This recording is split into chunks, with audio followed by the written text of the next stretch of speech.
මැරෙන්න කලින් මිනිස්සු තේරුම් ගන්නටත් ඕන මේ කාරණේ. එක සහ තේරුම් නොගන්නම කාරණේ. මොකටද මිනිස්සු වෙලා උපදින්නේ කියන එක. මිනිස්සෙක් වෙලා ඉපදුනාම මැරෙන්න කලින් තේරුම් ගන්න ඕන එකක් තමයි ඇයි මිනිස්සු වෙලා ඉපදුනේ කියන එක. 6-4 දන්න කාලේ ඉඳන් අපේ ජීවිතේ අපි නාස්ති කරගන්නේ මේ කාලෙකින් හම්බෙච්ච මනුෂ්‍යාත්ම භාවය. මිනිස්සු කල්පනා කරන්න ඕනේ අපේ පින්නතුන් හිතන්න ඕනේ ජීවිතේ වැඩිපුරම නාස්ති වෙන්නේ අනුන් හින්දාද තමන් හින්දාද කියන එක. වැඩිපුරම අපි අපේ ජීවිතේ නාස්ති කරගන්නේ අනුන් හින්දා. අනුන් නිසා. මිනිස්සු හොඳටම දන්නවා සත්පුරුෂ පින්නතුනි ප්‍රධාන අකුසල මූල 3 සාකච්ඡා කරමු බලන්න. ලෝභයයි, ද්වේෂයයි, මෝහයයි. නිතරම ද්වේෂය ඇති වෙන්නේ කවුරු හින්දාද? අපි කවදාවත් දැන් මේ දහවල් ආහාරය අරගෙන ගෙදර ඉන්නවා කියමුකෝ නිවි හැනහිල්ලේ. මිනිස්සුන්ට කවදාවත් කේන්ති යනවද තනියම ඉන්නකොට? නැහැ. මිනිස්සුන්ට කේන්ති යන්නේ තව කෙනෙක් ඉන්න ඕනේ.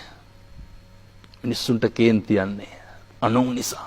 අඩුම තරමේ අපි හඳුන්නේ ගෙදර ඉන්න පූස බල්ලා හරි ඉන්න ඕනේ. ගෙදර අඩුම තරමේ ඔබතුමාගේ උදාහරණය බොහොම කාලෝචිතයි. මිනිස්සු කැම ටික අතට අරගෙන පතට අත තියනකොටම ගෙදර ඉන්න පූස කෑ ගහනවනේ. එතකොට මිනිස්සුන්ට ද්වේෂය ඇති වෙනවා. ද්වේෂය ඇති වෙනවා. ඊට පස්සේ මිනිස්සු වෛර කරන්නේ කාටද? අපි කවදාවත් අපිට වෛර කරනවද? මිනිස්සු වෛර කරන්නේ අනුන්ට. මිනිස්සු ද්වේෂ කරන්නේ අනුන්ට. මිනිස්සු දෙස් දෙවොල් තියන්නේ අනුන්ට.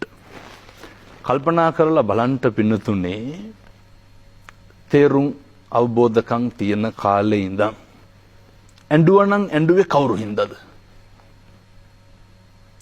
අපි ගැන හිතලා අඬන අවස්ථා බොහොම අල්පයි සල්පයි. එහෙමනේ.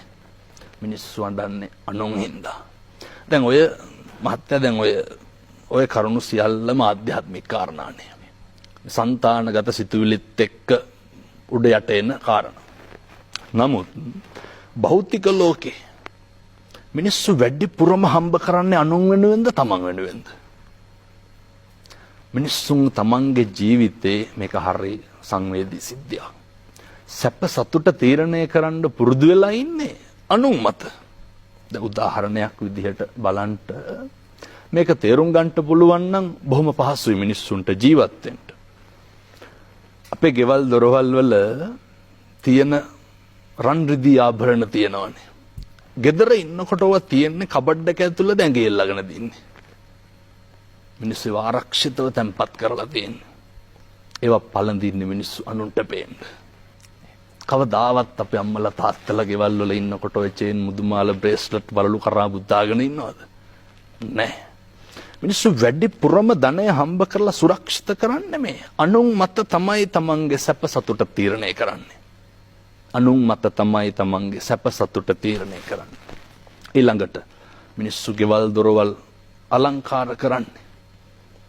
ඒක තමන් නිදාගන්න කාමරය තමන්ගේ කුස්සිය කවදාවත් පිළිවෙලට පිරිසුදුව මේ මාබල් ටික අල්ලලා හොඳ මෙට් එක එහෙම නිදාගන්නේ නැහැ. මිනිස්සු වැඩිපුරම වියදම් කරන්නේ අනුන්ට පේන හරියට.